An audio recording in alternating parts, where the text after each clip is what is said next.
Hello SPS Astrology lovers, this is Shankar Pratap Singh and you are watching SPS Astrology। दोस्तों, आप सभी लोगों को दिवाली की बहुत बहुत बधाइयाँ। और मैं उम्मीद करता हूँ कि जो दिवाली है ये आप लोगों के जीवन में खुशियों को लेकर आए और आप अपने परिवार वालों के साथ, अपने दोस्त यारों के साथ, अपने मित्रों के साथ दिवाली को बहुत अच्छे से एंजॉय करें और कुछ सावधानियां भी रखें। आज का जो हमारा टॉपिक है वो आपके लगन के ऊपर आधारित है कि आपका लगन, कई बार आप अपने लगन को लेके कंफ्यूज रहते हैं कि आपका लगन क्या है, क्योंकि आपको अपने टाइम ऑफ बर्थ के बारे में नहीं पता है। तो जब टाइम ऑफ बर्थ नहीं है तो लगन बन नहीं पाएगा और आपको ये पता नहीं होगा कि कौन सा लगन आपका है। तो जब लगन ही नहीं है तो आप कैसे अपने चार्ट को देख सकते हैं, समझ सकते हैं। और बहुत सारे लोगों के साथ ये परेशानी जुड़ी हुई है कि उनको अपना लगन ही पता नहीं है। तो दो तीन तरीके हैं जिनसे आप अपने चार्ट को बना सकते हो, देख सकते हो और अपने जीवन के 70-80% चीजों को जान सकते हो कि आपके जीवन में कौन कौन सी घटनाएं होंगी, क्या क्या होगा, क्या क्या आपको बेनिफिट होगा, क्या क्या लॉस होगा, ये सारी चीजें आप समझ सकते हैं। अगर आपको अपना टाइम ऑफ बर्थ नहीं पता है तो कुछ भी टाइम ऑफ बर्थ आप अपने चार्ट को बनाने के लिए डाल सकते हैं। यानी जैसे आपका बर्थ, मान लेते हैं कि 22 में 22 नवंबर को आपका बर्थ हुआ है 1972 में, लेकिन आपको टाइम का नहीं पता है तो कुछ भी टाइम आप डाल सकते हैं। 22 नवंबर डालिए, 1972 डालिए, टाइम आप मॉर्निंग का 5:30, 4:30, 7:30, 9:30 कोई भी आप टाइम उसमें डाल सकते हैं तो आपका कोई भी लगन बन जाएगा। उस लगन में आप ये देखें कि आपके मून की प्लेसमेंट कहां पर है। मून मान लेते हैं कि आपका 7th हाउस में है या 6th हाउस में है या 8th हाउस में है, तो मून को एसेंडेंट में लेके आए और जो मून की राशि है उसी के हिसाब से आपको सारी राशि वहां पर प्लेस कर देनी है। जैसे मून अगर टॉरस में है, 2 नंबर है तो यहाँ पर 3 नंबर, यहाँ 4 नंबर, तो मून को आधार बना लें और जितनी भी प्लेनेटरी पोजीशन है वो मून के हिसाब से आप वहां पर डाल सकते हैं। तो इससे आपको कम से कम अपनी लाइफ के बारे में 30-40% आपको पता चल जाएगा मून की प्लेसमेंट से। लेकिन कई बार क्या होता है कि जिस दिन हमारा बर्थ हुआ है उस दिन मून भी ट्रांजिट हो रहा है। अगर ऐसी स्थिति बनती है तब भी आपकी चीजें बीच में गड़बड़ा सकती हैं। यानी आपको जब मून की राशि के बारे में नहीं पता है तो मून एसेंडेंट भी आपका गलत हो जाएगा। तो मून से कुछ चीजें आप समझ सकते हो। अगर उस दिन मून का ट्रांजिट नहीं हुआ है तो मून से आपकी बहुत सारी चीजें पकड़ में आ सकती हैं, आप अपने जीवन के बारे में जान सकते हो, समझ सकते हो। क्योंकि पहले के जो एस्ट्रोलॉजर होते थे वो ज्यादातर मून को आधार बना के ही प्रेडिक्शन करते थे। तो मून अगर आपका ठीक है, यानी मून की जो राशि है अगर वो बिल्कुल ठीक है, एक्यूरेट है, तो वहां से भी आपकी प्रेडिक्शन हो सकती है।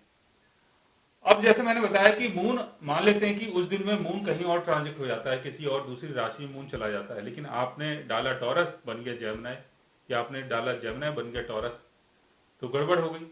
तो चीजें जब गड़बड़ होंगी तो चीजें आपको कहीं ना कहीं कंफ्यूज कर देगी। तो इसका दूसरा तरीका एक और भी है कि जैसे मैंने बताया कि आप कोई भी टाइम ऑफ बर्थ डाल सकते हैं, कोई भी आपका एसेंडेंट बन सकता है।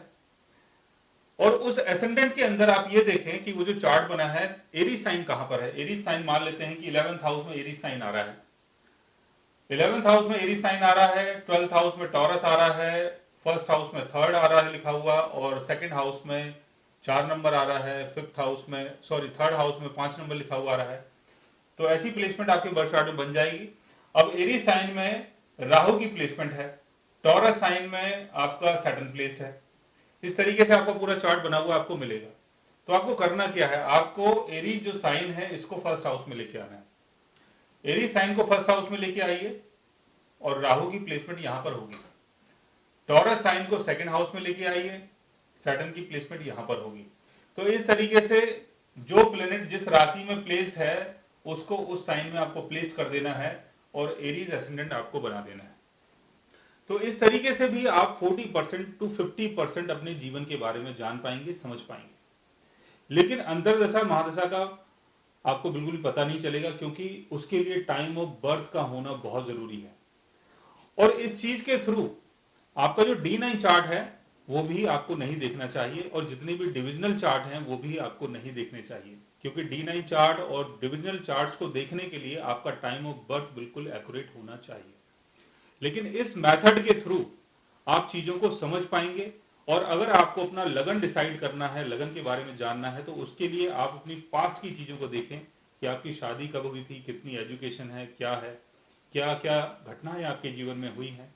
उन सब चीजों को समझते हुए और अपनी पर्सनालिटी को जानते हुए फर्स्ट हाउस को आपको समझना है। फर्स्ट हाउस यानी आपकी पर्सनालिटी है, सेकंड हाउस यानी आपकी फैमिली है, थर्ड हाउस यानी आपके सिबलिंग्स, फोर्थ हाउस यानी आपकी मदर, प्रॉस्पेरिटी, फिफ्थ हाउस यानी चाइल्ड, सिक्स्थ हाउस यानी डिजीज, सेवेंथ हाउस यानी लाइफ पार्टनर, ठीक है, नाइन्थ हाउस यानी हायर एजुकेशन, टेंथ हाउस यानी आपका कैरियर।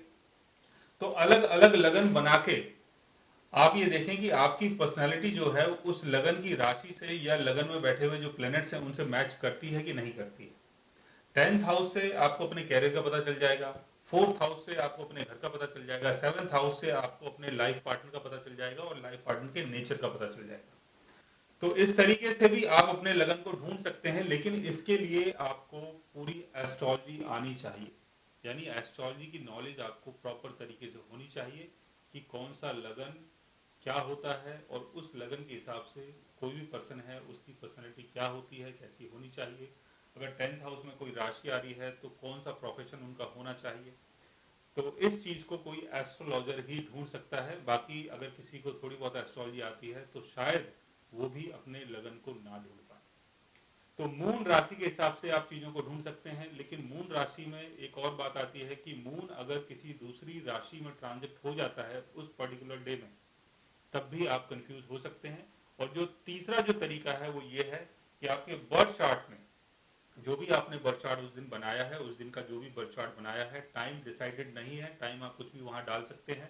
तो जो भी उससे बर्थ चार्ट बनता है, एरीज एसेंडेंट बनाएं और जो भी प्लेनेटरी पोजीशन है जिस राशि में है उसको उस हिसाब से वहां पर डाल दें।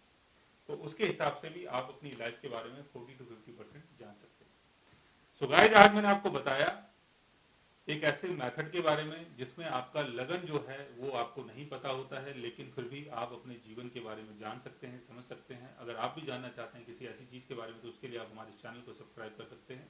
और अगर आप हमसे बात करना चाहें, कंसल्ट करना चाहें, पर्सनली हमसे मिलना चाहें, तो आप हमारी वेबसाइट के थ्रू, हमारे ऐप के थ्रू हमसे मिल भी सकते हैं, बात भी कर सकते हैं, और गाइस आप हमसे कंसल्ट भी कर सकते हैं। So guys, take care, love you all.